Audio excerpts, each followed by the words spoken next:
Ryan is joining. Ryan is always late.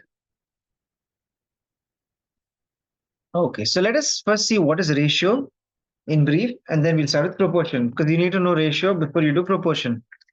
Okay, so ratio is just when you're comparing two values in their lowest term, or in other words, comparing two fractions in their lowest terms.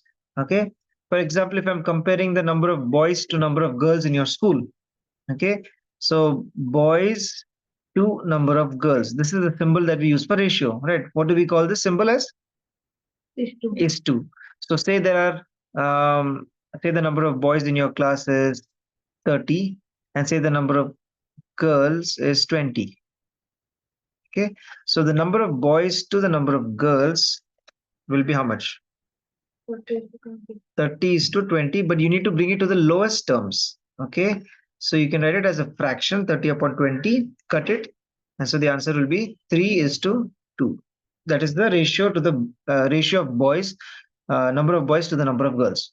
That's all ratio is. Okay, the thing about ratio is, since it's a fraction, there is no unit. I cannot write over there 3 is to 2 anything. I cannot put a unit for ratios because it's a fraction, and in a fraction both should have the same unit. Like 30 is the number of boys, 20 is the number of girls. Okay, the units of both should be same, but a ratio as a whole does not have any unit. For example, if I'm comparing meter to meter, say 25 meter, I'm comparing it to 35 meter.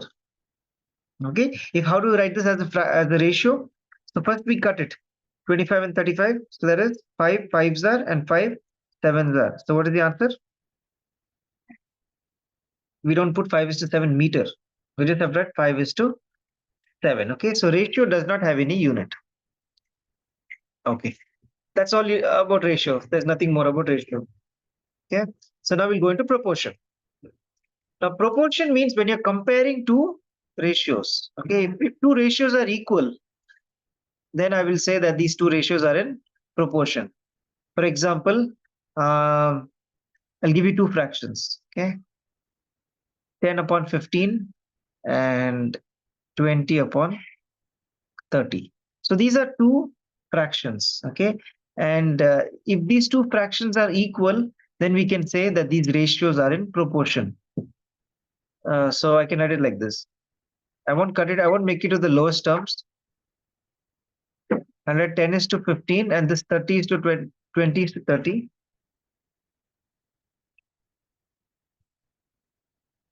Now, first of all, how do we know if they are equal?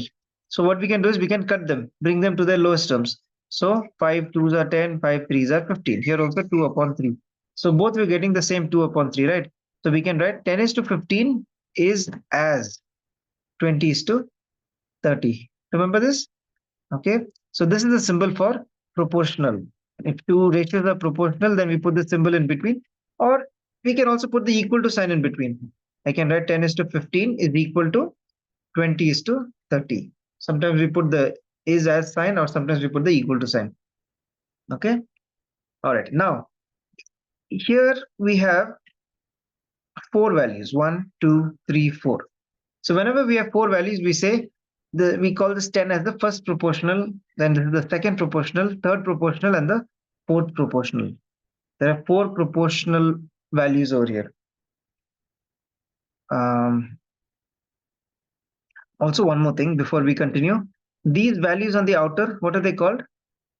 They're called extremes. That is 10 and 30 are called extremes, and this middle two terms, that is 15 and 20, they're called mean. Okay. There are so many interesting things about two ratios that are proportional. If I give you two ratios and ask you, are they proportional? Okay, there are two ways to do it. One way is how you can just cut it like this, and you should get both equal fractions on both sides. The other way to check if two ratios are proportional is you can do product of extremes and product of mean. If the product of extreme is equal to the product of mean, then the two ratios are equal. Now, what is the product of extremes over here? 10 into 30. How much is that? 300. And 15 into 20? That is also 300. You see, if two ratios are equal, the product of extremes will be equal to the product of mean. Okay. All right. So these are the basic things about proportion. Okay, you can just write this part of proportion, all of you. For proportion, write this much. 10 upon 15 is equal to 20 upon 30, and then write how we show them. Okay, so I'll just quickly revise. Ryan, listen. So two ratios, 10 upon 15 and 2 upon 30, or 10 is to 15 is the first ratio, second ratio 20 is to 30. These two ratios are in proportion because if we cut them, we're getting the same values. First fraction is coming to 2 upon 3, second fraction is also coming to 2 upon 3. Okay, so that is one way to check if two ratios are in proportion. The other way to check if the two ratios are in proportion is to check if the product of extremes is equal to the product of mean. Product of extremes are the 10 and the 30. So product of extreme is coming to 300 and product of the mean is also 300. So these two ratios are equal, or the ratios are in proportion. And now more important, how do we write them? We can write them like this. Therefore 10, 15, 20, 30 are in proportion.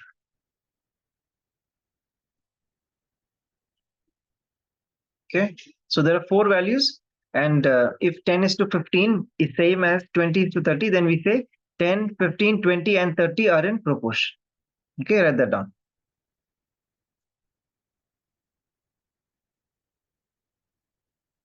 Okay, now suppose you have, look at the first question here in exercise 7b. Find the fourth proportional to this 1.5, 4.5 and 3.5.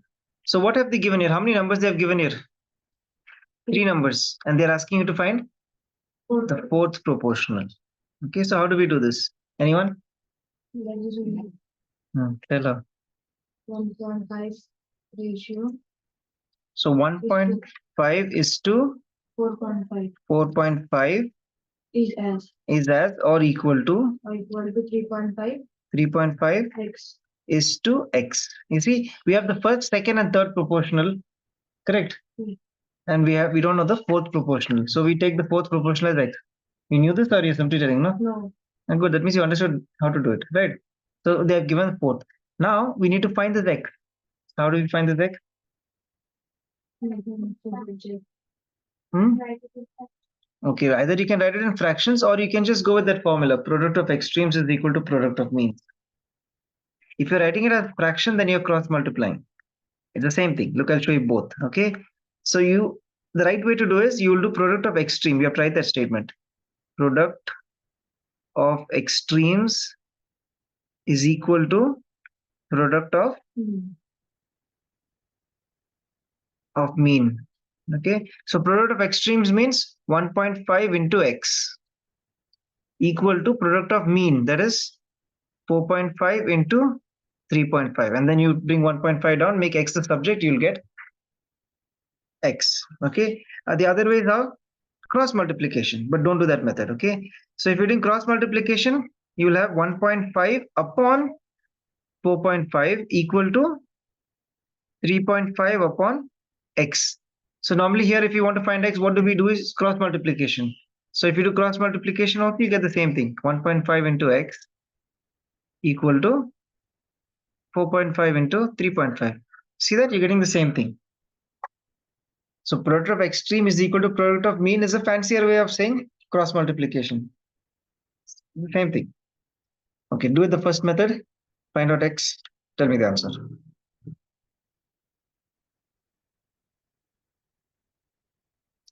Is it like 10.5? What's the answer? 10.5. Yeah. Yeah. Directly we can multiply with 100. Yeah.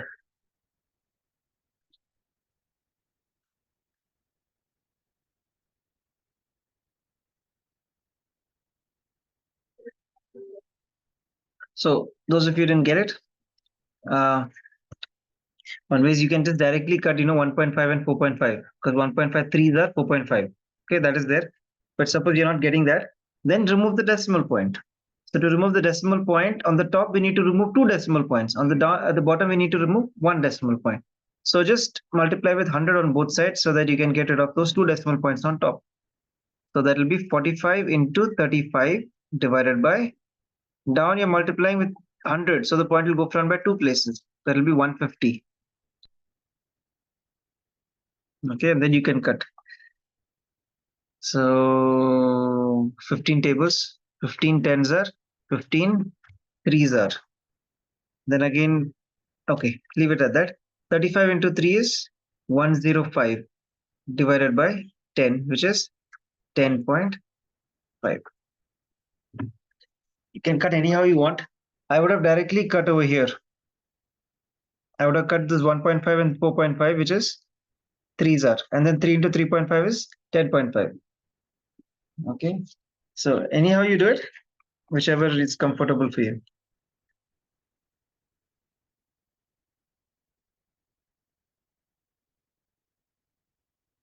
Okay. Are you all done?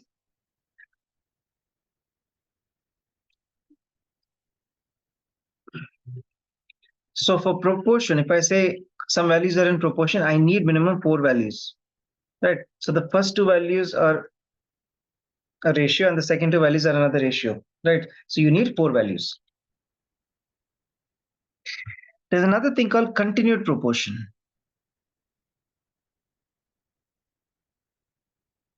Okay, does anyone remember what this is from school? Continued proportion means, now for continued proportion, you can, 3 values are enough. Suppose I say A, B, and C are in continued proportion. It means A is to B is equal to B is to C. You see that B gets repeated again. This is what happens in continued proportion. Okay. Or suppose I say if A, B, C, D are in continued proportion, then what does it mean? A is to B is equal to C is to D would be proportion. B is to C, which will also be equal to C is to D. This is continued proportion. Basically, for continued proportion, this B has to repeat. The B repeats here, and then here the C will repeat again. Okay. So mostly for proportion, you will have 4 values, and for continued proportion, you'll have 3 values. Most of the time, we don't have 4 values for continued proportion. We'll mostly only use 3 values like A, B, and C. We say that is continued proportion. Okay. Okay. So let's look at. Oh yeah. Now, if 3 values, let's not consider this because we never take 4 values as continued proportion. Mostly 4 values is taken as proportion and 3 values is taken as continued proportion. In these 3 values, A, B, and C, which are the extremes? A and C. A and C, and which are the mean? B and D. B and B, 2 times B. Okay. So if I say product of extremes, that would mean A into C. And if I say product of mean, that would be B into B, which would be B square. Okay. All right. So look at the second question here. Find the third proportional to this. So now how many values are here? There is 1 and 2, and they're asking third proportional. Only 3 values. So what is it? Is it proportion or continued proportion? Sorry. It's continued proportion, even though they have not mentioned it in the question. If there are only 3 values, then it has to be continued proportion because you can't have 3 values for proportion. Proportion should have how many values? 4, and continued can have 3. Okay. All right. So this question is continued proportion, even though they have not mentioned it in the question. Is that clear, everyone? Okay. Before we do that, just write down what is continued proportion.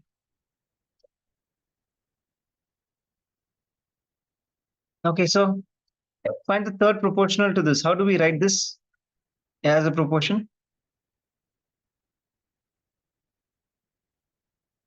So 2 upon 3 is to, this is the first, this is the second, and they're asking you the third. Okay. Is to 2. Also 2 upon 3 is to 4 is equal to 4 is to 4 is to x. You understand that 4 is repeated again because in continued proportion that's how it is. And then you can use the same rule, that is product of extreme is equal to product of mean, and find x. Do it, everyone. Same like what you did before. Okay, so product of extreme is 8 upon 3 into x is equal to product of mean, which is 4 into 4, 16. And we solve it and we get the value of x, which is 6. Okay, so what you've understood from these two questions is they will never mention whether it is in proportion or continued proportion. You have to understand. If there are 3 values, then it has to be continued proportion. If there are 4 values, then it is in proportion. Okay, so look at the third question here. Find the mean proportion between. Okay, I'm not even telling you, but how many values are here? 4. In the question, there are 2 values. 6 plus 3 root 3 is 1, the first proportion, or 1 value. And 8 minus 4 root 3 is the second value. And they're asking you to find the mean. So totally how many values are there? 3 values. 2 are given One you have to find. and 1 you have to find. And the one that you have to find is the mean, means in the middle. So what we have is the first proportion and Last two. the last one, which is the third proportion. And you have to find the middle one, the second proportion. Right? It will be 2x. Yes. Okay. So how will this be? 6 plus 3 root 3 is to X. x. The mean one is x equal to, the mean repeats again because it's in continued proportion. X is to the last one, which is 8 minus 4 root 3. This is your equation. Is that clear, everyone? So now again you have to apply the same formula. Product of extreme is equal to product of mean. Okay, so let's write the product of mean first because it looks better that way. Okay, product of mean is x into x, that is x square, equal to product of extreme, that is 6 plus 3 root 3 into 8 minus 4 root 3. Clear how to do it? Solve this and you'll get x. Okay, so this is a binomial into binomial, right? You know how to solve binomial into binomial. Aman, how do you solve it?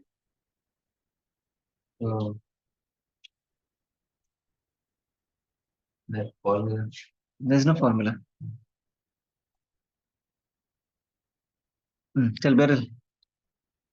6 into 6 into 8, 4 root 3.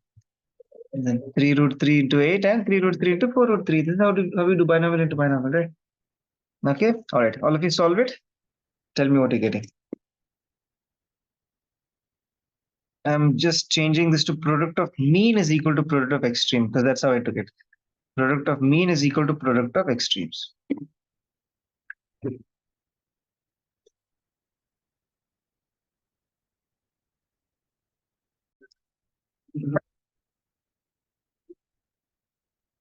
Okay, I'm solving here. X squared is equal to 6 into 8, that is 48. 6 into 4 root 3, that is 6 into 4 minus 24 root 3. Then plus 3 root 3 into 8, you multiply 3 into 8, which is 24 root 3. And 3 root 3 into 4 root 3. So the 3 into 4 would become 12. And the root 3 into root 3 would be 3. Okay? Aman, listen, no, listen as at least when I'm explaining. Because you don't know. You're the only one who didn't get, right? Okay, minus 24 root 3 plus 24 root 3 becomes 0. So you have 48 minus 12 into 3, which is 36. So x square is equal to 16. So x is equal to square root of 16, which is 4. What you all got 36 root 3 and all that? 3. And 48 minus 36 is 4. Yes. Oh, 12 it is, sorry. What, but how you got 36 something? 12 into 3. Instead of 12 into 3, 12 root 3. See, root 3 into root 3 will be 3, no? So that root is gone. 3 4 are 10. So x is equal to square root of 12. 12. Yeah, so square root of 12, you have to factorize it. So 2 6 are 12, 2 3s are 6. Okay, so that is square root of 2 into 2 into 3. Correct? So group over here, 2 into 2 is one group. So that is 2 outside the root and root 3 inside the root. Okay, clear everyone? Yes. So whether there is root or whether there is x terms or square terms or whatever, you should be able to do this. Okay. So this is where they're testing your basics. Like if you don't know the basics of how to do this, when did we learn this? Eighth standard, right? Okay. So yeah, the 10th standard, 10th standard portions are actually very simple. Yeah, he's so busy talking with whom she's talking. I'm reading. Alexa, front room fan to high.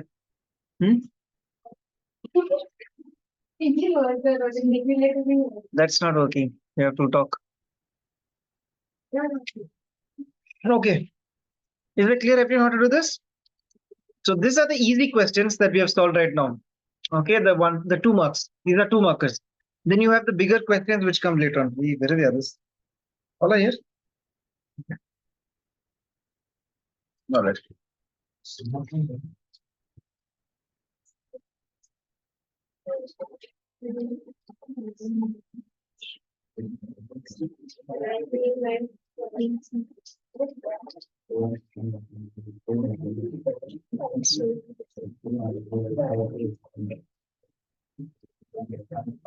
Okay, we will stop with maths. Okay, the next topic are the bigger questions. There are 2 types of questions in that. So we'll do one type tomorrow and the next type the other next day. Okay, so in 3 days we should finish this chapter. Okay, now we will be doing physics. Yeah, take out your homework. Listen, your homework is to complete everything till question number 6. Yeah, try till 6. 6th question I'll just explain. Listen, what least number should be added to each of the numbers 6, 15, 20 and 43 to make them proportional? So right now these 4 numbers are not proportional, but if we add something to them, they will become proportional. So that's something we will take it as x. So to each of them, you have to add that x. So 6 plus x, 15 plus x, 20 plus x, and 43 plus x will be in proportion. So then you put them in the proportionality order. This is to this is as 20 is to this, and then do the same. Product of extreme is equal to product of mean and find x. Okay, so till question 6 is your homework, everyone. 7 onwards is the other type, which we will see that tomorrow. Okay. Okay, so if A, B, and C are in continued proportion, that means what? A upon B is equal to B upon C. This is what we know based on continued proportion. You have to show that LHS is equal to RHS. Okay. Before what we need to do is we have to take this A upon B is equal to B upon C, which is as equal to K. Okay. That means A upon B is equal to K and B upon C is equal to K. Both we are going to take it as equal to K. So now in this first one, you make A the subject. So A is equal to what? You make A the subject. A is equal to BK, right? And on this side, if you make B the subject, B is equal to CK, right? Okay. So now put this value of B in the A formula. So A is equal to, in place of B, we'll put CK. So A will be what? CK into K. Right? In place of B, we're putting CK. Therefore, A is equal to CK square. Okay, this is very important to start off this question. We take A as CK square and B as CK. And C, we leave it as C itself. In other words, in this, what you have to show that, wherever A is there, you're going to take it as CK square. And wherever B is there, you're going to take it as CK. And wherever C is there, you're going to leave it as C itself. That way, you don't have 3 variables. You don't have A, B, and C. You only have C. And K also will be there. Okay. So now let's look at our equation. You have to show that LHS is equal to RHS. Okay. So show that A square plus B square upon B into A plus C is equal to B into A plus C upon B square plus C square. So in this formula, you substitute now. Okay. So in place of A, we'll put CK square. So CK square whole square, right? Plus, tell me all of you, b square. In place of b, you'll put ck whole square. B square means for the whole ck or square. This is your first step. If you don't understand this, you don't get it. So if you're not understanding, please ask. Denominator b. What is b? Ck into is ck square plus c. Okay. All right. Let's do separately. Let's do LHS separately. Then we'll do RHS separately, and we'll check whether if we're getting the same values. We should get the same values because the things show that. Means you should get same values for LHS and RHS. All right. So simplify this now. So ck square whole square will become c square k raised to 4, right? Plus ck whole square will become c square k square. Upon here we'll multiply binomial into binomial. I mean monomial into binomial. So that will be c square k raised to 3. Yes, plus ck into c square k. All right. Now you take out common, factorize it. So in the numerator, what is common? C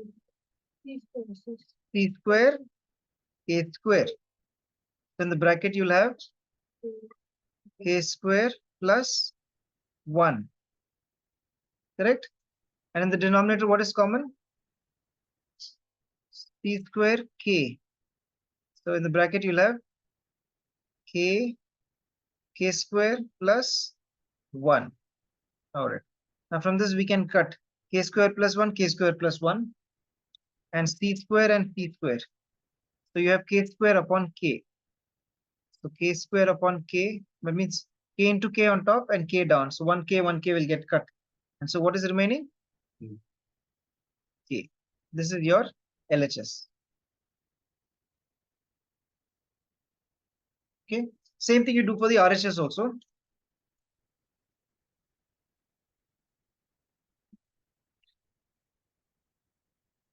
So RHS is B into, oh, let's substitute here. In place of B, we'll put CK, right? Yes. Into CK square plus T upon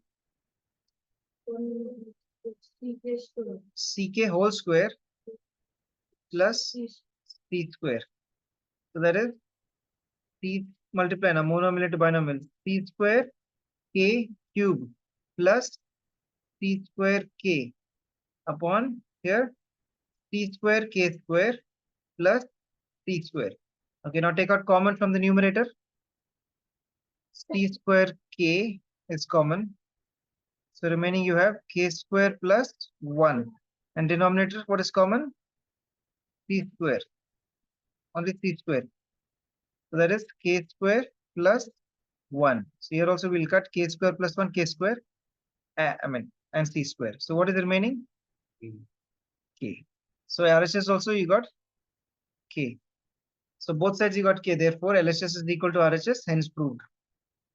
Is right. Hence proved LHS is equal to RHS. Is it clear how to do it? This method is called the K method. Okay, this is one type of sum that you have in this chapter. Okay, they'll always give you something is in proportion or continued proportion, and you have to do this K method, substitute the values in what you have to show that, and solve LHS separately, RHS separately. Good. Is that clear, everyone? All right, write this down.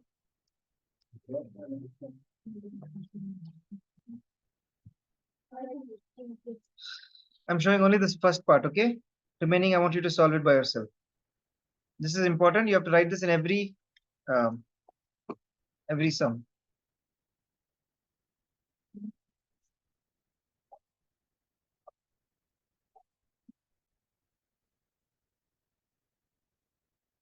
Okay, anyone has any doubt?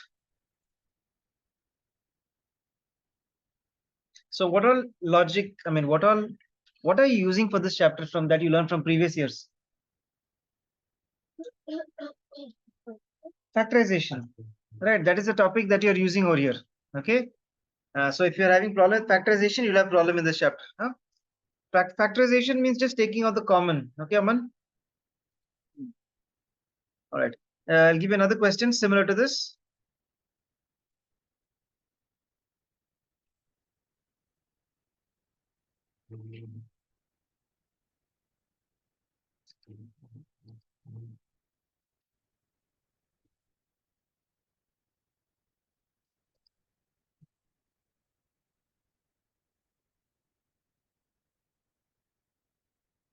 Come on, you pause. We're all waiting for you others. Now, in this question that you just now did, A, B, and C were in continued proportion. Okay. Now, there are some questions, very few of this continued proportion, but also you'll have proportion. Look at this. What is this? If A upon B is equal to C upon D, which means A, B, C, and D are in proportion. Okay, so in some questions, they'll be in proportion. In some questions, they'll be in continued proportion. Look at the second one here. Here, what is it? Continued proportion. Okay. What about here? This is what we did, no? Okay, so some continued, some in proportion. So we'll do one question that is in proportion now. Okay. Let's do this question. Okay.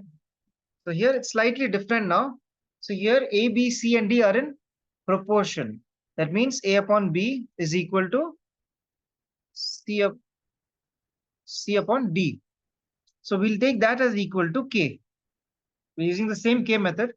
So first we have A upon B is equal to K, and we have C upon D is equal to K. So now in the first one, if you make A the subject, A will be BK. And here, if you make C the subject, C will be equal to DK. Now we can't do anything. We can't join them both together because here we have A and B on the left, and on the right you have C and D. So all the A's we'll substitute as DK, and all the C's we'll substitute it as DK. Okay. All right. So your question, LHS, we'll do separately LHS and then RHS. So LHS, A cube C plus AC cube upon B cube D plus BD cube. Okay. So substitute the values now. In place of A, we'll put BK. So A cube C will become BK whole cube C. No. In place of C also we have to put, right? In place of C, we'll put DK. Correct? Plus A is what? BK into C cube. C cube means DK whole cube. Correct?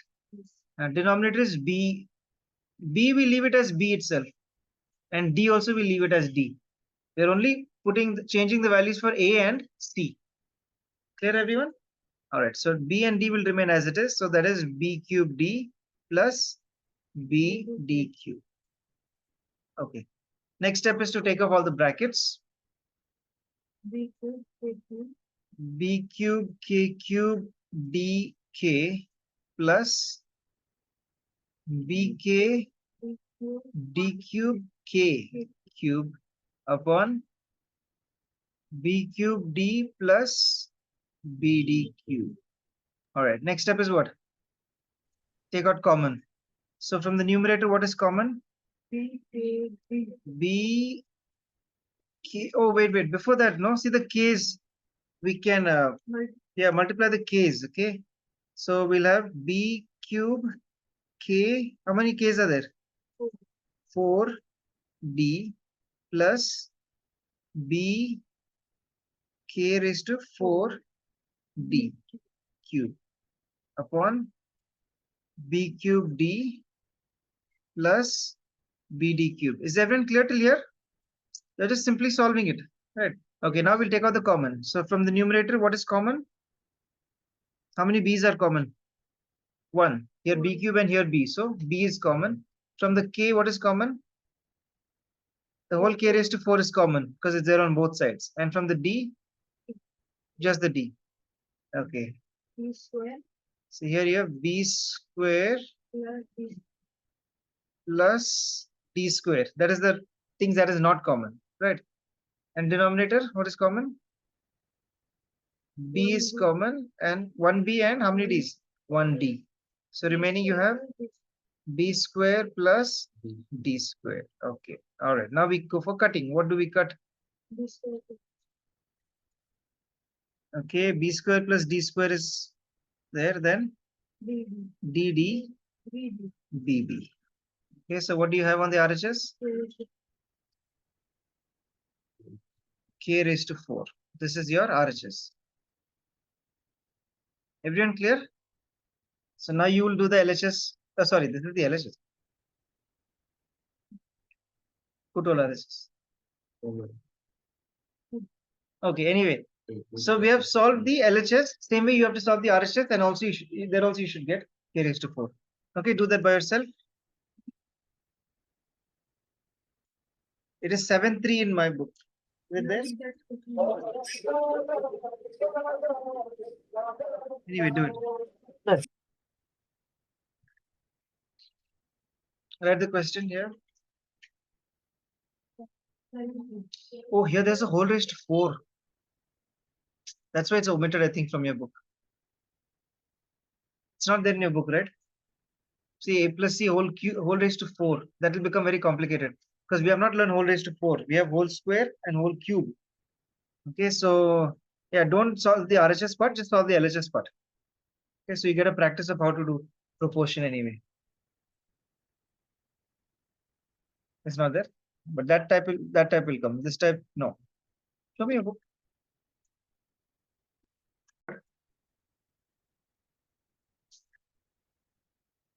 Okay, the second part of the chapter is properties of proportion. The first property of proportion is called invertendo. In invertendo, two ratios which are in proportion can be reciprocal and they will still be equal. For example, A is to B is if it's equal to C is to D.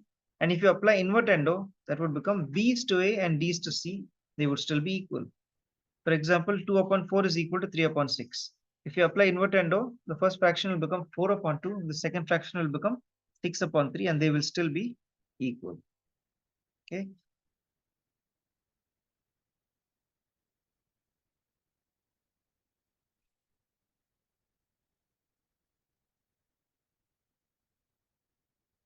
All right. The second property of proportion is called alternando. Okay. So let's take our usual A is to B. Say it is equal to C is to D. Okay. Let's write it as a fraction so we can understand that better. So that is A upon B is equal to C upon D. For alternando, we are alternating. Alternating means exchanging two values. Okay. That is the B and the C. We will interchange B and C.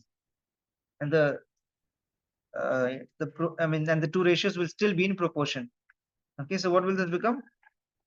A upon C would still be equal to B upon D. This is called alternando. Okay, if you want, you can take an example, but it will still come the same. So if you're writing it as a proportion, then A is to C will be equal to B is to D. Okay, so this property is called alternando. Write this down.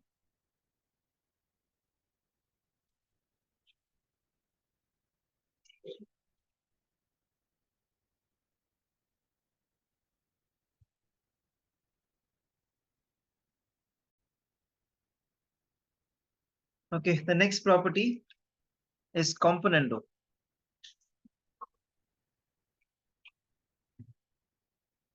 So in componendo, suppose you have, I'm writing it directly as a fraction. That is, if A upon B is equal to C upon D, here what we'll do is we will add the denominator to the numerator. That means A plus B upon B will be equal to C plus D upon D. So what we did? Numerator plus denominator upon the denominator will be equal to numerator plus denominator upon the denominator. If you're writing this as a ratio, then A is to B, if it's equal to C is to D, that will also be equal to A plus B is to B will be equal to C plus D is to D. Writing it as a fraction is better. In all sums also we'll be writing fractions only. We won't be writing it as ratios. Even if the question is given as a ratio, we'll convert it to a fraction to solve it. Okay. So, and it's more easier to understand it this way. So just remember the fraction part of it, not the ratio part of it. Yeah. So example like 2 upon 6 equal to 10 upon 30. Okay, are these two equal? Are these two equal? 2 ones are 2, 2 threes are. Here also 1 upon 3. Right. So 2 upon 6 is equal to 10 upon 3. So let's apply componendo to this one. So what will this first fraction become? 2 plus 6 upon 6. And the second fraction will become 10 plus 30 upon 30. Okay, now let's see if these two are equal.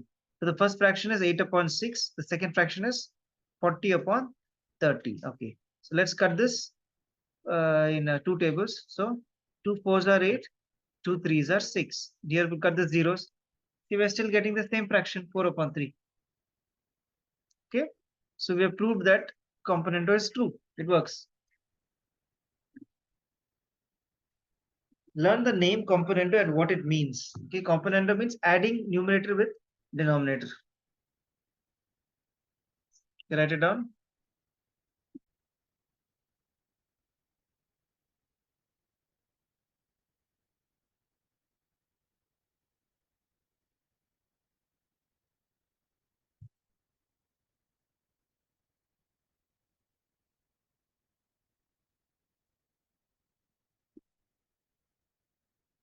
Okay, the next property is dividendo.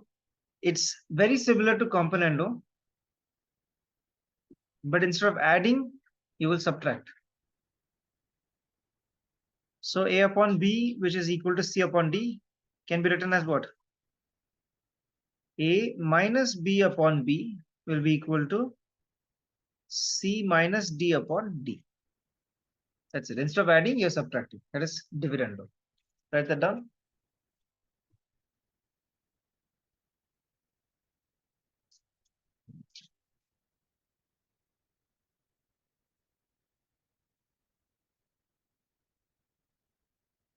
Okay, go to the next one. The next one is a combination of dividendo, componendo and dividendo. This is the most important one. This is what you'll be using most of the time. Okay, componendo, dividendo. Clear? You want to listen? So A upon B is equal to C upon D can be written as A plus B upon A minus B. That will be equal to C plus D upon C minus D. This is the most important one, and this is what we'll be using most of the time. Do you understand what we did? Numerator plus denominator upon numerator minus denominator on both the ratios.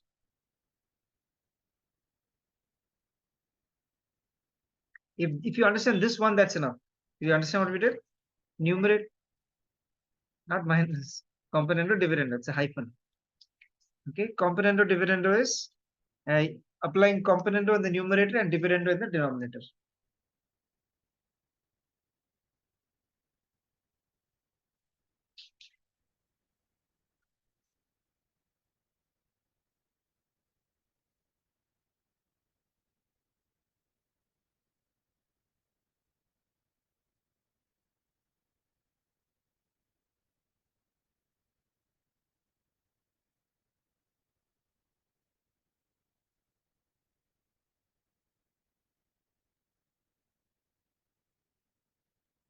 Okay, let's do this question from this book, question 4 in my book. This is exercise 7C. It's okay, just do what is here right now. Homework I will give you from your textbook, okay? So question number 4 over here. See what's given here. What have they given? 5x plus 6y upon 5u plus 6v is equal to 5x minus 6y upon 5u minus 6v. This is given. Okay. And what do we have to prove? Prove that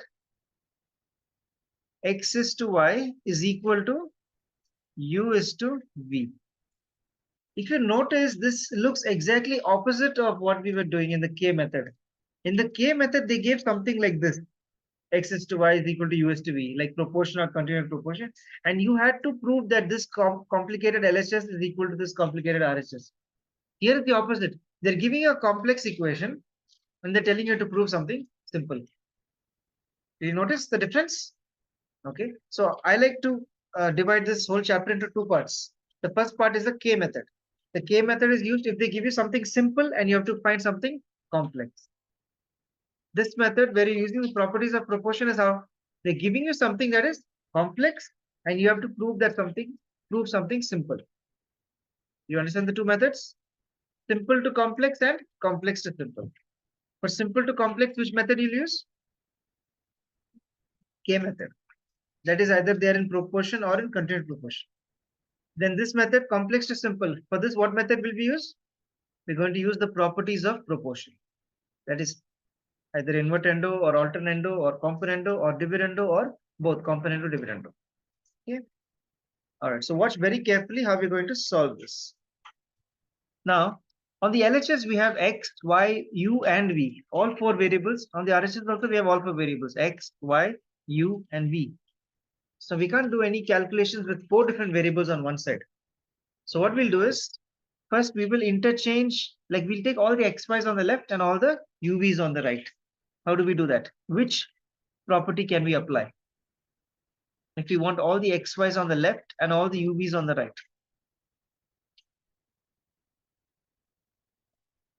The second property, that is alternando. We'll interchange these two, right? So that way all the x and y's will be on the left. Okay, so what will we get? 5x plus 6y upon 5x minus 6y equal to 5u plus 6v upon 5u minus 6v. Correct? And always write the property that we've used. By which method is this? Alternando. Okay, so write that property that we have used over there. Okay. Next, we are going to use componendo dividendo. Okay. So let's watch very carefully. Componendo dividendo. That means numerator plus denominator divided by numerator minus denominator. The numerator is what all of you said, 5x plus 6y. Okay, we're going to add with the denominator. Denominator is 5x minus 6y. Denominator is what? Again, numerator minus denominator. That is 5x plus 6y minus 5x minus 6y. Do you understand how we use? Same thing apply on the RHS also. So RHS will be 5u plus 6v plus the denominator, that is 5u minus 6v. Denominator will be numerator minus denominator. That's 5u plus 6v minus 5u minus 6v. Clear? Okay, let's remove the brackets in the next step. So that is 5x plus 6y plus 5y minus 6y. And denominator will be what? 5x plus 6y minus 5x. This minus will become plus because of the minus outside the bracket. That will be plus 6y. Do you understand this? Okay. Leah, Naman, tell me the next step. 5u. 5. 6v.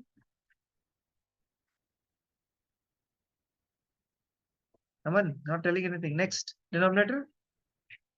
5u plus 6v minus 5u plus 6v. Common place to make mistake. Already made. That minus will become plus. You understand, right? Because of the minus outside. Is everyone clear with this step? Now in the next step, you'll add the like terms. Oh, sorry, I made a mistake here. This is 5x. Okay. So like terms, which are the like terms? Here 5x plus 5x, which will be 10x. And here plus 6y minus 6y, what will happen? It will become 0. Plus 6 minus 6 will become 0. Same way the denominator, 5x minus 5x will become 0. And what is there? 6y plus 6y, which is 12y. Same way on the right side also, 5u plus 5u would be 10u, and 6v gets cut off. In denominator, 5v gets cut off. 5u gets cut off. 6v plus 6v is 12v. Okay, clear till here? Write down this much. You will rejoin the meeting and then we'll continue after that.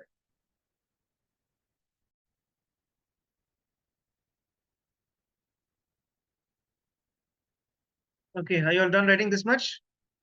See, we're getting closer to our what we have to prove. What have they asked us to prove? We have to prove that x is to y is equal to u is to v. You can see x and y here, u and v here. Okay, so we're just remaining with removing the numbers over there. So what should we do here now? We'll do a cross multiplication partially. That means we'll take this 10 over here on the left. So it'll get in the denominator and the 12 will go there on the numerator. Cross multiplication, but not the whole thing. So what we have 10x into 12 upon 12y into 10 is equal to u upon v.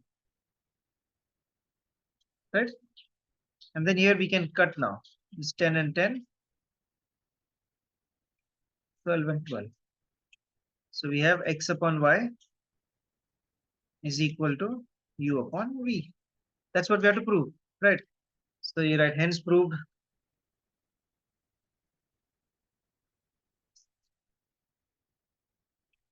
X is to y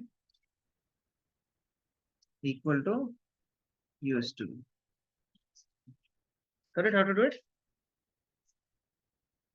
If we cross multiply here. Yes. We can fully cross multiply also, but then we'll have an extra step. So I'm just multiplying only the number part. Cross multiplying only the number part. I'm leaving the u and v there on the RHS itself. Basically, our aim is to get what they're asking to prove. Do whatever you have to do to get that.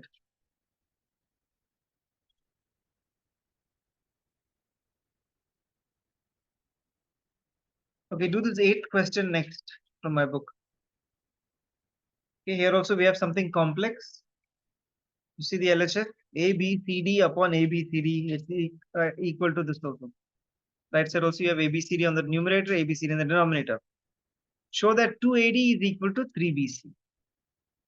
So we don't have to worry about how do we get this 2AD on the LHS, 3BC on the RHS. What you just need to do is start applying the properties of proportion. Okay. Now, when would we apply componendo dividendo?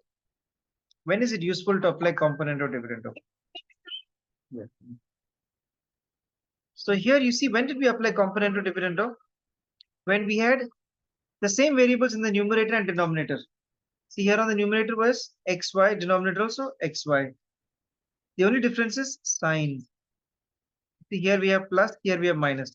So when we have the same variables, numerator and denominator, but with different sign, that's the best time we can use componendo dividendo.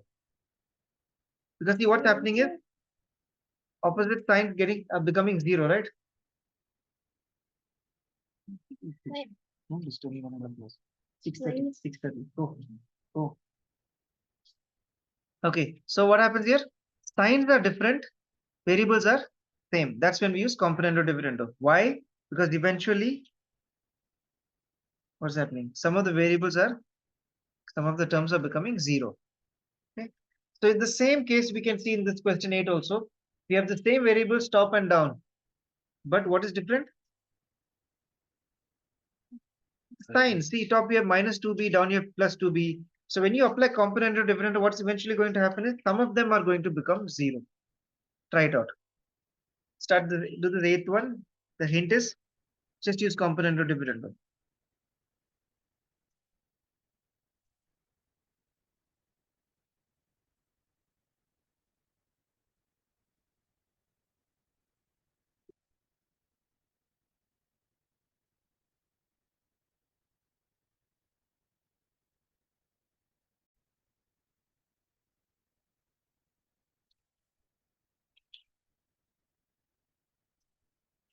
So in one question, you might have to apply componendo dividendo at least twice or thrice.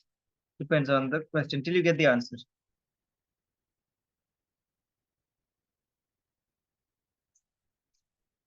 Aman, what's the doubt?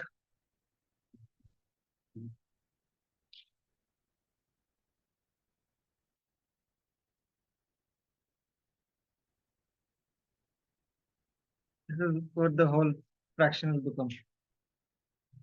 So now you'll fit it in one page or put it in two different lines with the equal to in between.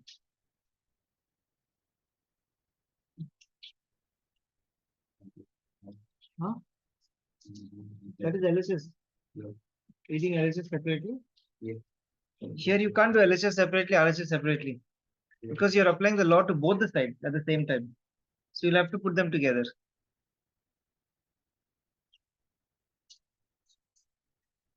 So first step I wrote it with the brackets. This step you can avoid later on. Okay, the main reason I wrote these brackets is so that you will know what happens when the minus sign comes on the outside, no, outside the bracket. So all the signs inside will change. Okay, so just be careful with that.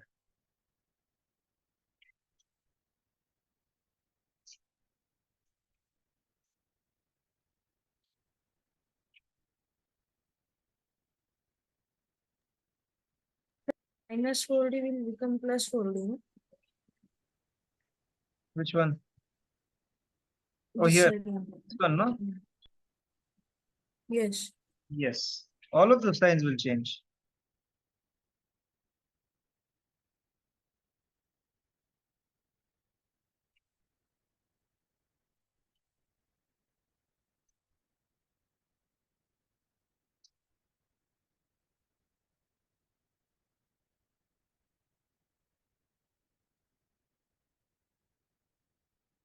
Yes, this whole thing signs will change. But what I'm highlighting, the signs will change because of the minus sign outside.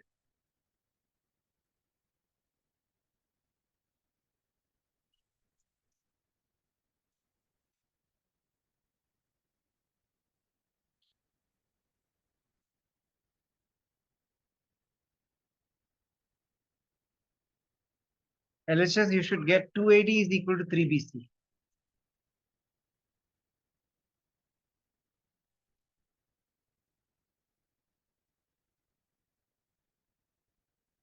Okay. This step is the most important. You should eliminate every alternate terms. Okay. See the pattern. In the numerator, if B and D gets cut off. Then in the denominator, A and C should get cut off. Pluses and minuses will become 0.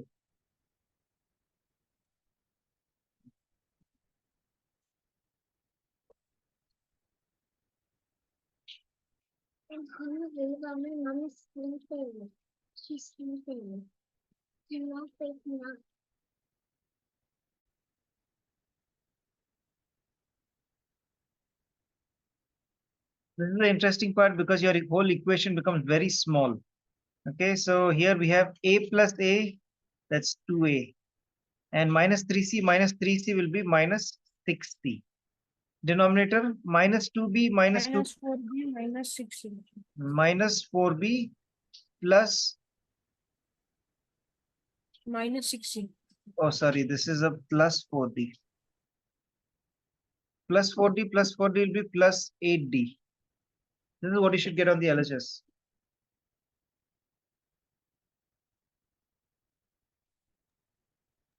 Sir, the 4D and 4D will get cut off. No?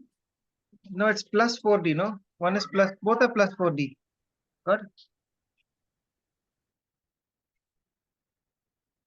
It's both plus, no, it won't get cut.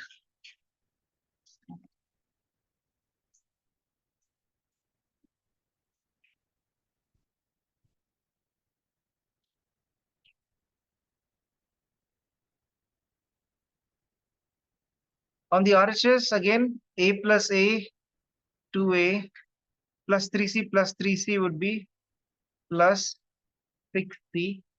And denominator minus 2B is minus 4B.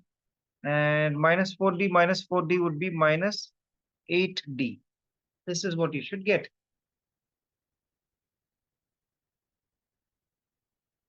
We're adding the like terms. Now what we'll do, take out common terms from every part of the fraction. So from the numerator 2A minus 60, what is common? 2 is common. So if you take out 2, you'll have A minus 3c. Denominator also 4 is common. Okay, or minus 4. Take out 4 anyway. So then inside you have minus b plus 2d, right?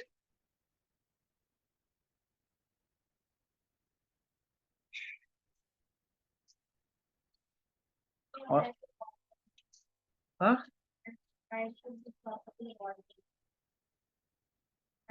Oh yeah, correct, correct. Yeah, see, we can always cross multiply and do any other method, but use alternando because use component dividend as many as times you want. See, on the LHS you have AC and BD. On the RHS also you have AC and BD, right? So what we'll do, we'll use alternando and we'll interchange these two. So that way we'll get all the ACs on the left and all the BDs on the right. Correct. That's what we're supposed to do. So we have 2a minus 6c upon 2a plus 6c. You see, A and C on the left and different signs. The best time to do component dividendo. That is right. Okay, on the RHS we have minus 4b plus 8d upon minus 4b minus 8d. Okay, how did we get this? By using alternando. Okay, now we'll apply component dividendo. So numerator is 2a minus 6c plus denominator which is 2a plus 6c. I'm avoiding the step with the bracket. Okay, so see carefully. Denominator is 2a minus 6c minus the denominator. So that will be 2a. This plus will become minus 6c, right? Because of that imaginary bracket that's there and that minus, the plus will turn into minus. Same thing on the right hand side. Okay, minus 4b plus 8d. Add the denominator. Denominator is minus 4b minus 8d. Numerator plus the denominator. Plus the denominator means we are using the same signs that are there. Denominator will be numerator minus the denominator. That is minus 4b plus 8d minus 4b. That is plus 4b, and this minus also become plus. Basically, just change all the signs of this in the denominator. Okay, now what will get cut off here? What becomes 0? Minus 6c plus 6c. And here 2a minus 2a. See, it's always opposite. If c gets cut off on top in the denominator, a will get cut. Okay, it's always opposites. So here what will get cut now? Plus 8d minus 8d. That becomes 0. And minus 4b plus 4b will become 0. So we have 2a plus 2a, that is 4a upon minus 6c that is minus 12c. Here 4 minus 4b is minus 8b. And plus 8d is 16b. So we can now cut 4 ones are 4 threes are. Here 8 ones are 8 twos are.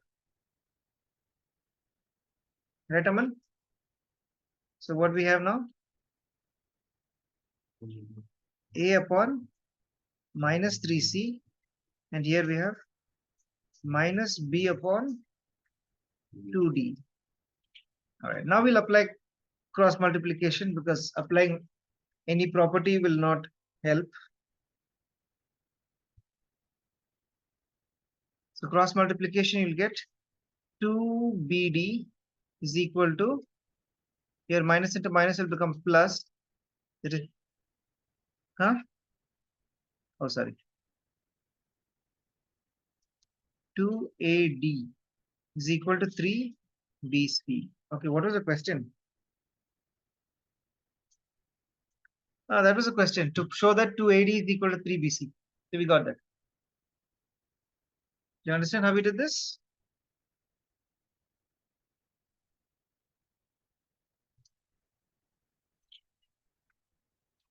Everyone clear? Completed?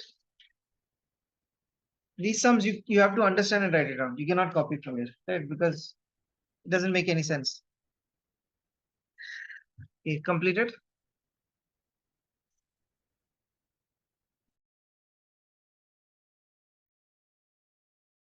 After you finish writing this, do the question number 12 from my book.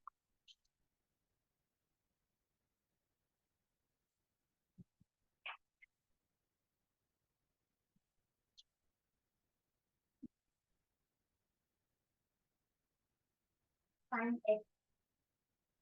No. Same, apply component to different here also. X has to be taken as x upon 1. Okay. Yeah, I forgot to tell you that. If there's no denominator, you put upon 1.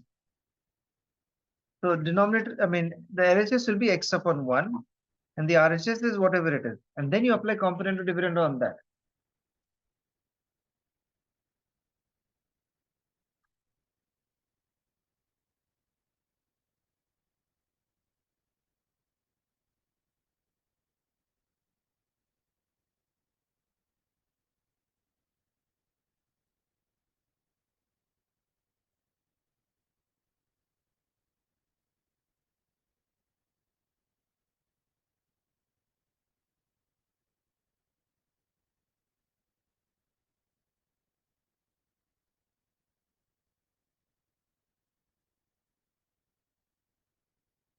So applying component to different on the LHS, it becomes what? X plus 1 upon x minus 1. Okay. Clear? Apply the same thing on the RHS. So numerator plus denominator upon numerator minus denominator. This whole thing is the numerator, right? So that whole numerator plus that whole denominator. And in the denominator, you'll have numerator minus this denominator. I'll put brackets so that you won't get confused.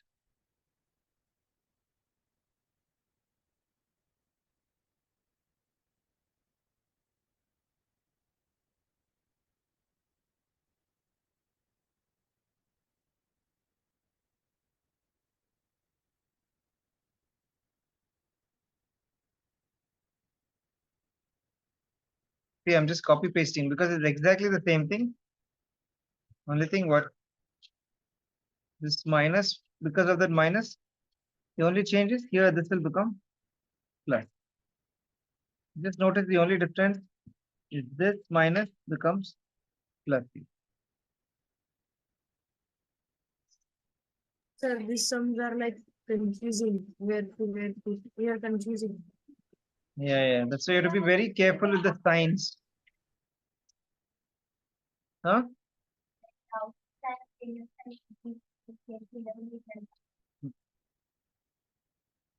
See, I'll just mark all the different terms. This is the first term, second term, third term, fourth term.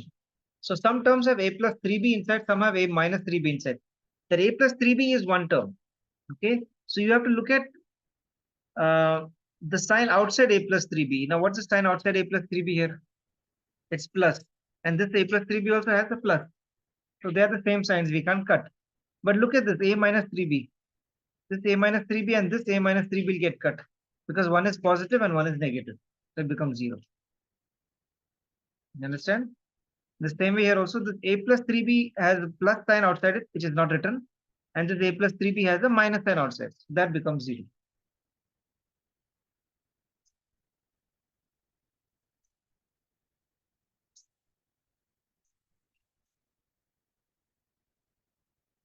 So when you add this now, what is root a plus 3b plus root a plus 3b?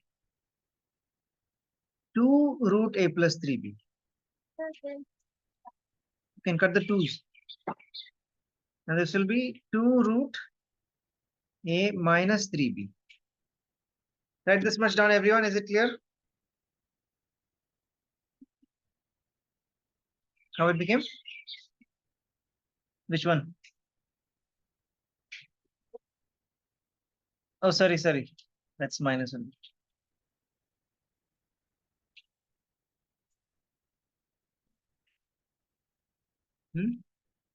Wait, now what to do after this now?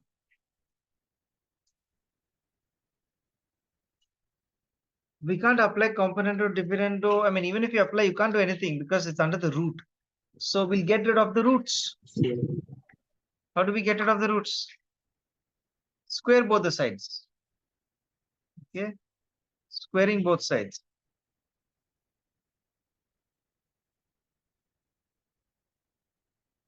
So we have substituted in the next step, but I'm just saving some time. So I'm applying the whole square here itself. Whole square, whole square. So LHS now will be in the form of a plus b whole square and denominator is a minus b whole square. You have to apply that identity. On the RHS, it's very simple. The square and the root will get cut off. Okay, continue solving.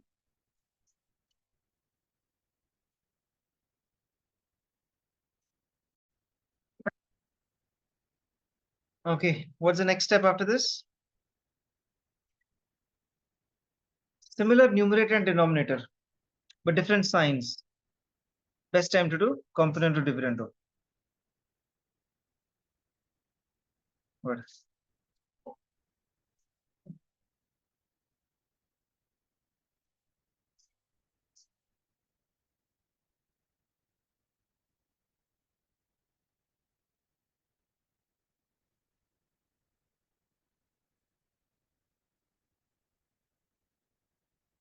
Okay, so this is after applying component to dividendo. On the side, you need to write there applying component to dividendo.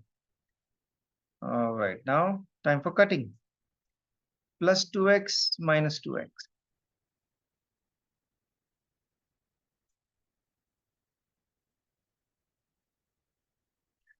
Plus x square minus x square. Plus 1 minus 1. On the right side, plus 3b minus 3b. And the denominator plus a minus a.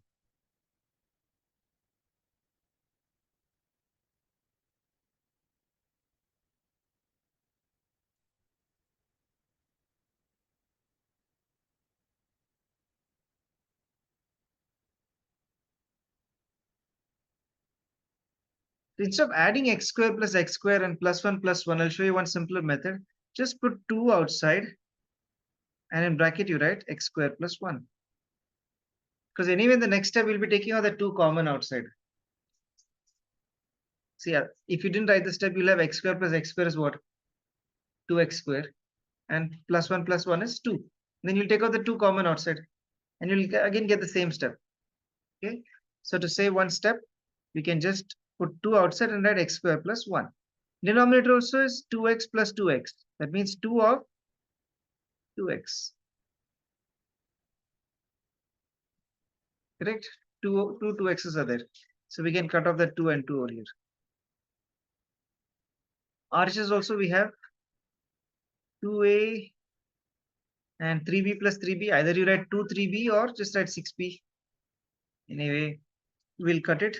So it will become 3b. Look at the question always and see what we need to get. Right here. We could have written it as 4x. 2x plus 2x is 4x. Right, and then when we cut it, this 2 and 4 will get cut, it will become 2x anyway. Okay, see, we're getting close to what we need. We need 3bx square. Is there a 3? Yes, there is a 3b. There's an x square. There's a, there's x. See, everything that we need is here. So the only thing you have to do is what now? Cross multiply this. So we'll get bx square plus b. Oh, sorry. So 3b.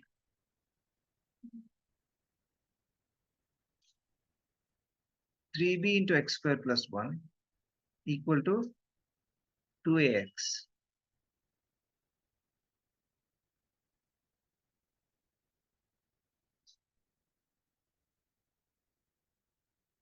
So that will become 3bx square plus 3b. And the RHS 2ax. See, very similar, very close. We just need to take the 2ax to the left side. And we'll get our answer.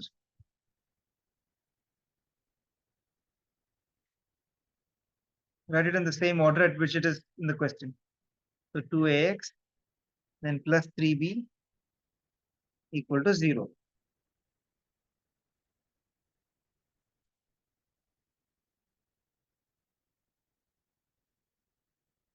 Put a therefore sign in front, showing that you have proved.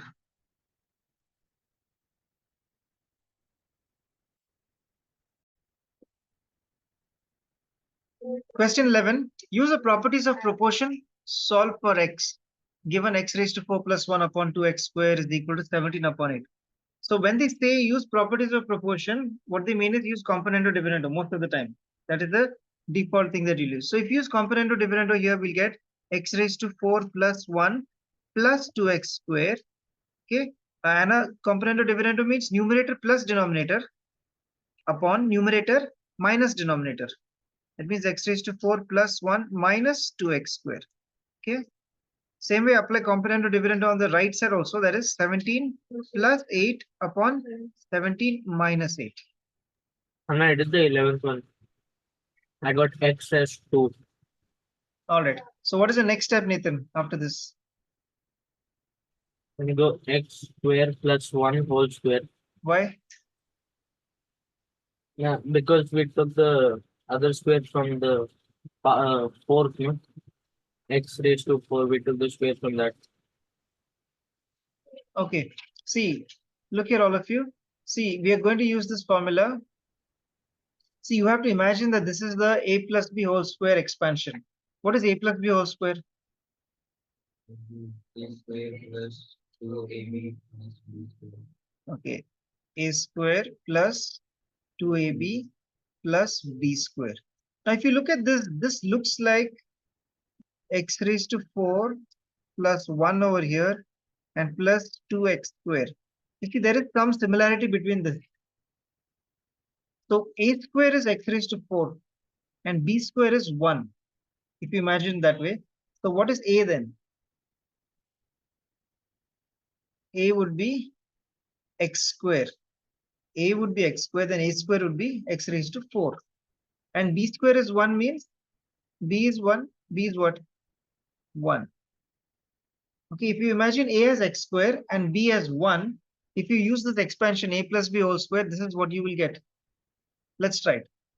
Okay, so a square, that is x square whole square, right? A square plus 2ab, that's 2 into x square into 1 plus b square. B square is 1 square. See, what are we getting? X raised to 4 plus 2x square plus 1. See, we're getting that same thing, right? So this is the expansion for x square plus 1 whole square. You understand? Okay, so the numerator will become x square plus 1 whole square. And the denominator has a minus 2x square. That means minus 2ab. So what is that as the expansion for? X square minus 1 whole square. Right, a minus b whole square. That only has that minus 2ab. You see that? Okay, you have to write this and show how we got this, okay? All right, so that is equal to, here on the right side, we have 17 plus 8, which is 25. And 17 minus 8 is 9. Okay. 9. All right, next, what should we do? Do you understand this step, everyone? Okay. Okay, what's the next step now? Square root on both the sides. Because, see here, we can get rid of the squares. And here, 25 and 9 are perfect squares. So on the LHS, you will have x square plus 1 upon x square minus 1. The squares have gone, whole square is gone. And on the right side, we'll have 5 upon 5 upon 3. Yes. So again, now we'll use componendo dividendo. See, because when do we use componendo dividendo? When the numerator and denominator have the same variables and values, just the signs are different. That's the best time to use componendo dividendo. So apply componendo dividendo over here and you will be able to simplify it and find x. Okay. How many of you did this one? Only one. Okay. Did you do it the same way? How did you figure this out? Very sir. No, because we have. Okay. All right. Do it now, everyone. Write this down. Complete it.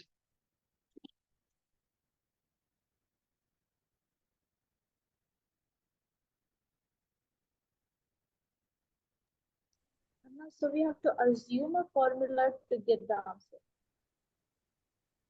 This part, no? A plus b whole square. Yeah. By looking at this expansion, we should understand that it is some a plus b whole square formula. So we are assuming only, because directly it's not like okay, solve it like this. Okay, we have to assume that x raised to 4 is the a square part and the 1 is the b square part. Okay, and then when we take and we try it out, and we are getting the same thing. So that's how we have made sure that x square plus 1 whole square is coming to x raised to 4 plus 2x square plus 1. We assumed first, but then we proved it. So then we're using that proved equation.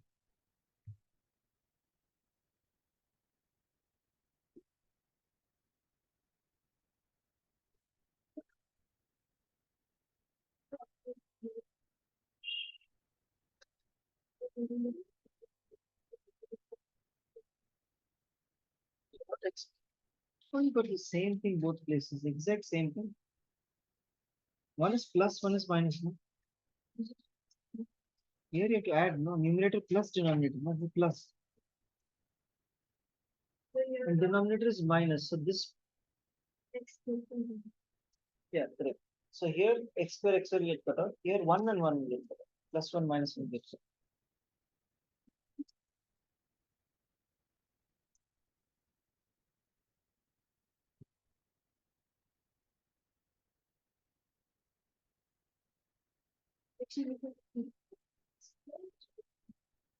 X is equal to 2.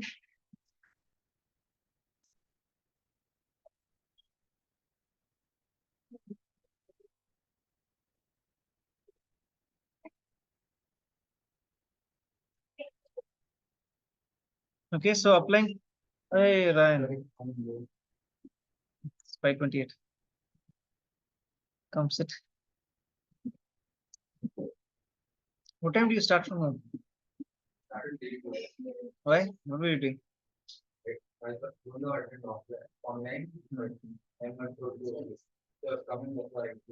He's coming almost every time. You wanted to meet him, huh? That's why you came. Okay, so here, Anna, who all were absent yesterday? Oh, you ran away. Okay. See here. So Anna, Gloria also is absent. See, what is component of dividendo is numerator plus denominator upon numerator minus denominator. So here we're doing numerator x plus 1, x square plus 1 plus the denominator divided by the numerator minus the denominator. The denominator is actually x square minus 1, but because of this minus outside here, it's actually there's supposed to be a bracket here. But because of the minus outside, this sign here will change from minus, it will become a plus. Okay. If you want me to write that step, I can write that step. But yesterday we just learned how to miss that step, how to skip that step. Okay. If you write that step, it's like this: x square plus 1 plus the denominator x square minus 1 divided by numerator, that is x square plus 1 minus the denominator, that is x square minus 1. Okay. You see this, how we're applying numerator plus denominator upon numerator minus denominator, Anna and Gloria. In the next step, we're removing the brackets. So in the numerator, there's no change, x square plus 1 plus x square minus 1. But in the denominator, because of this minus here, this minus 1 will turn into plus 1. You see that? Because of the minus outside. Okay. All right, now here plus 1 minus 1 becomes 0 and x square minus x square becomes 0. So what we have is 2x square upon 2 is equal to 5 minus 3, which is, oh sorry, 5 plus 3. 5 plus 3 is 8 upon 2. Okay, so we can cut, that's 4, This 2 and 2 we cut. So we have x square is equal to 4. Therefore, x is equal to. When did you do your homework? You got everything? I didn't Those of you who didn't get, please write this down quickly. We're going to the next sum. 17, this one, and 21. Which one you didn't get? I didn't get it. 19. 19, this one. This is also x, it's a plus b whole cube formula is here. You did this one? 19th one, who all did? You didn't do. Okay, this is the a plus b whole cube formula, okay? 12th one you're saying? This one? Okay, what's it out? This is, yeah, show me. This is same like 10th one. We did 10th, no? We did this 10th, same like that. This is. Sure, just show.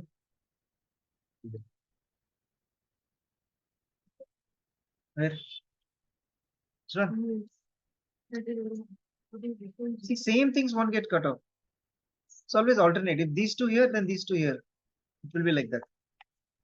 This plus this minus this. This is why called minus. Numerator is m plus n plus m minus n. You interchange it over. Oh, plus here. The step only is wrong. How did you get this? Okay, look. You have to do numerator plus denominator. That's the numerator. And for the denominator, you have to do numerator minus the denominator. That will be m plus n plus this root m minus n. Then minus this. It's root of m plus n. And this minus will become plus root m minus n. Okay. And then the alternate ones will get cut. Here, if these two gets cut, down these two will get cut. Okay, try that out. You should get it. 17th also is same. What is the doubt? Show me.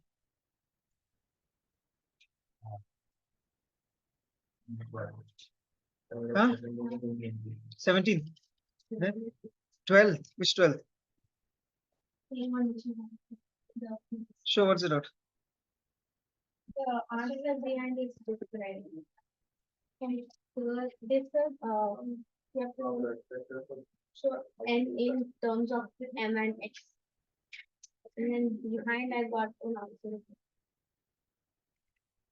And what is that? That is Express n in terms of m and x. So n will go on top. Yeah, this looks right. What's the answer behind? What's the 12th answer? yes.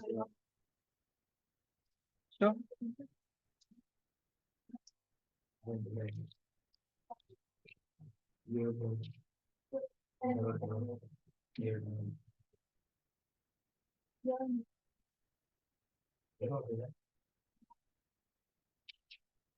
There is a mistake. What is a plus b whole square? See here. X plus 1 whole square. It's in the form of a plus b whole square. See what you do. Okay, that's your mistake. The remaining is steps are all right, but that's where you made your mistake. Anyone else has any doubt? Ryan, show 17th one. What's the doubt? It is same like yesterday what we did. This one, 10th one. See? No alternando, direct componendo dividendo. This LHS you'll take it as x upon 1. You took that? So LHS will become x plus 1 upon x minus 1. And here it will become very long. Then you have to apply componendo dividendo twice. Just look at this question here, which we did. Huh? See, same like this, even this 12th one is also same. You did 12th one? So same like that only. If you do it, you'll get it. It's exactly the same. Then what else is doubt? 19th. See now 19th, no? Let me show you that. 19th is again slightly different. You need to know the a plus b whole cube formula. What is a plus b whole cube? We have learned this in factorization chapter last year. Anyone remembers a plus b whole cube? A cube is in front, b cube you put at the end. Plus 3a square b plus 3ab square. This is a plus b whole cube. Understood? Now just imagine, suppose I take x over here in place of a and 2 over here in place of b. Okay, x plus 2 whole cube. Tell me this expansion. So x cube plus 3x square into 2 plus 3x into 2 square plus 2 cube. Correct? So that is x cube plus 3 2s are 6x square plus 2 2s are 4, 4 3s are 12x plus 8. Okay, so this is the expansion for x plus 2 whole cube. Okay, just look at the question here. Do you see if you apply component or dividend, what will be your numerator? X cube plus 12x plus 6x square plus 8. Did you see that? You're getting exactly the same expansion over here. Okay. All right. So let's apply component or dividend for the 19th question. X cube plus 12x plus 6x square plus 8. Denominator will be x cube plus 12x. Come on, tell me. Minus 6x square minus 8. Okay, if you would have guessed it, you will realize that the numerator is the expansion for x plus 2 whole cube. How do you guess this now? Like how do you guess it now? Just look at x and x here. For this x, yeah, here. Sorry. Okay, and look at 2, and this is 8. This is what you have to compare. If the starting is x cube and the ending is 8, cube root both of it. Cube root means x cube. When you cube root, you'll get x, and 8 when you cube root, you'll get 2. So that's how you can assume that this is the expansion for x plus 2 whole cube. Then you just make sure by doing it once and see whether you're getting the same thing. Okay? Do you understand, everyone? Okay, so what will be the denominator now? Denominator is the same numbers, but there's some minuses. So again, you can just simply assume that it will be x minus 2 whole cube. Again, if you want to confirm, you can apply the same formula and you should get the same thing. Okay, LHS is what?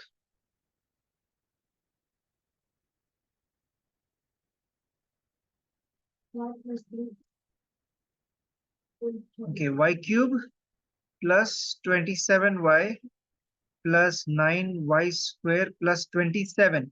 So you look at the y part and the 27 part. So if you cube root both the sides, what will you understand? This is what the expansion for y plus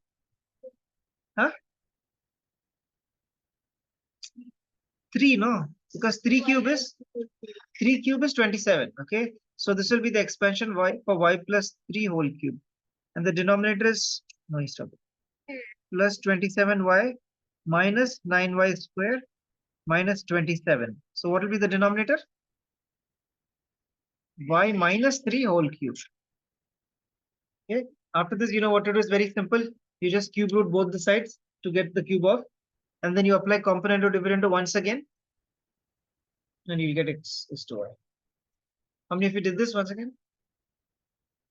You got the answer? Anyone else? Okay, do it, everyone.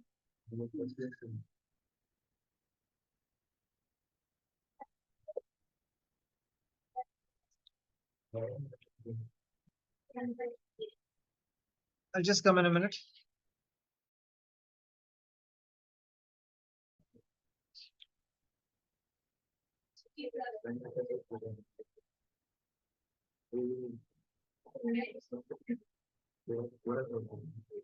Anyone got the answer?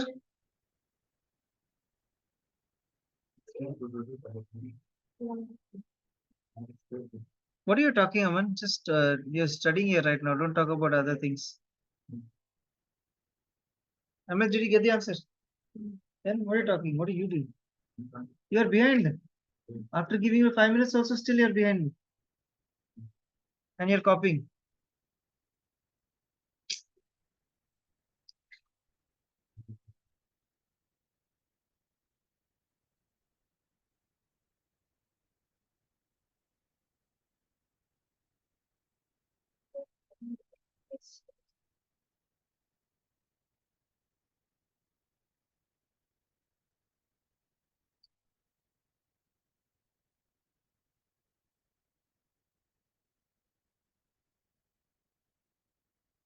There's only copying, copying, copying. Did you all finish?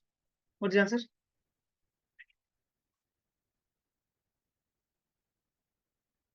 X upon 2. You have to find x is to y. Wait, I'm asking here. What is x is to y? Sure. You said x upon 2. You have to write the answer as x is to y is equal to what? Not x upon 2. See the question, what they're asking. Find. And you're saying here, no, I won't find x is to y. I'll find x is to 2. You have to apply, exchange these two. So that is alternando. So right over there, x upon y is equal to this 2 will go up, 2 upon 3. What property? Alternando. That's your final answer. Not this. You'll get wrong. Always find what they've asked you in the question. What am I writing x plus x? That x plus x is already there, no? Write the answer for x plus x. What is your answer? You have to write it in ratio. X is to y. Your final answer should not be x upon y, should be x is to y. Yeah.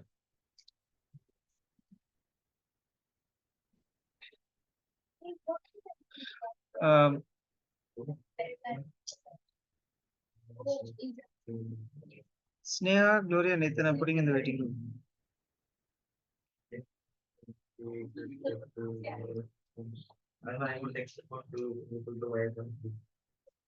Huh? X upon 2 is equal to y. X upon 2, you have to find x upon y. See, you are all getting x upon 2 is equal to y upon 3. Your question is to find x is to y. You have to find x is to y. So what to do? Yeah, give me that. Asking him. Look here. So you have to interchange these two. What property is that? It's called alternando. So put y over here and 2 will go on top of there. This is your answer. X is to y is equal to 2 is to 3. Write it in ratio.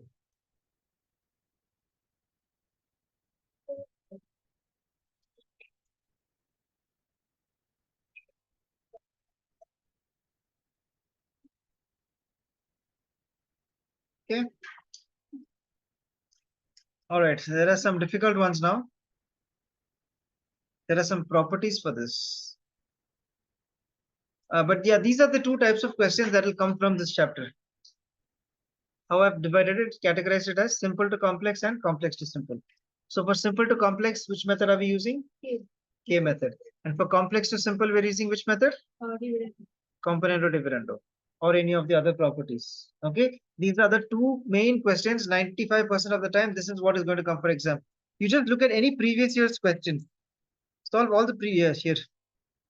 Look at all these. Tell me, what do we do for 22nd one year in my book? Yeah, componendo dividendo. They're saying also use properties of proportion. See, they give something complex and you have to find something simple. 23 is what we just now did. Okay, then here K method, because simple is given, you have to find complex. Okay, we'll solve that now. Then you did this. How many of you did this? I don't think did I give this? 22.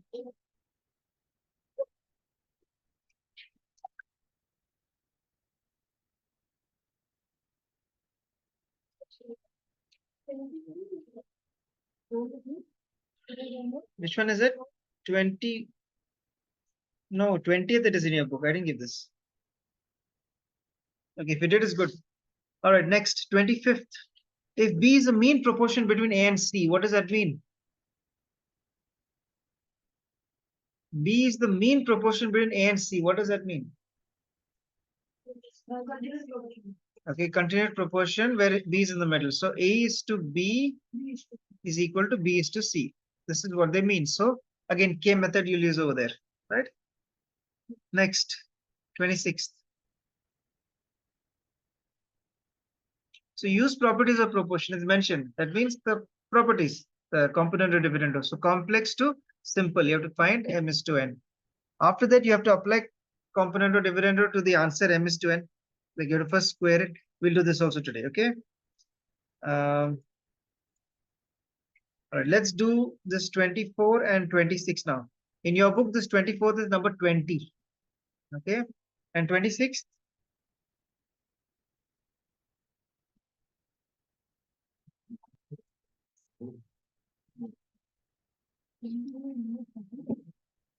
It is similar to the 15th question. So we'll do 15th from your book, okay? We'll start with that 15th question from your book. Here, this one. Okay, all of you start off. What you have to do here is directly use component or dividendo and find M is to N. Do that first. Now the rest of you rejoin the meeting. Write the question before rejoining if you want. Or if you have your book, yeah, 15th.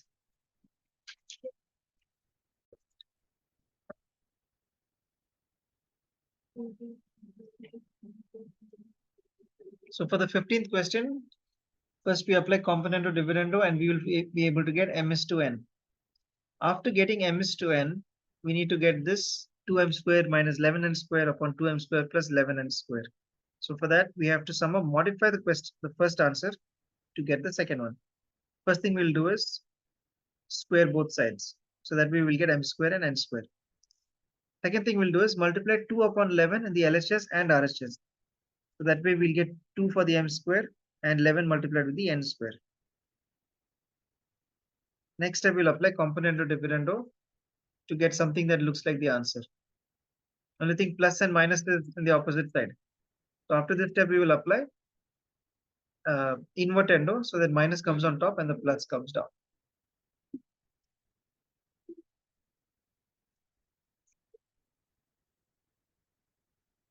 So the answer is 83 upon 209. I think so. Check the answer in your book.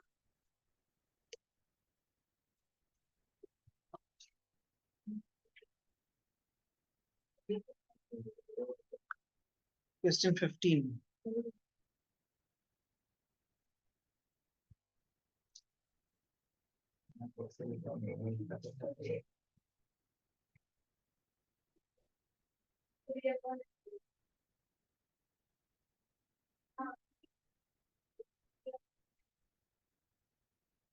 Oh, we can cut it more.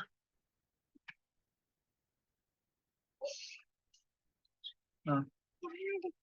After your class, can we be here for 10 minutes after class? Right.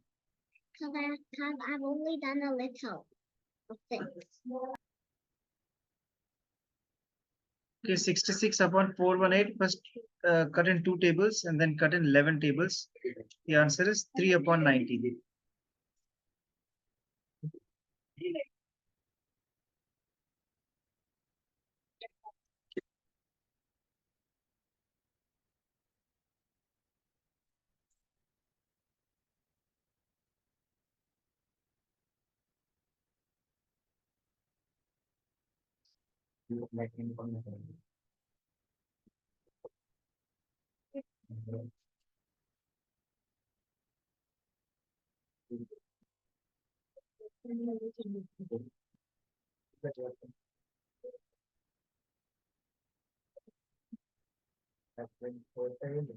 Okay, the last question from this chapter we'll be doing is what? Question 20 in your book. X upon A is equal to Y upon B is equal to Z upon C. Show that X cube upon A cube plus. Okay, how do we do this? Tell me. K method. Okay, so we'll take this new, all this is equal to K. So that means X upon A is equal to K.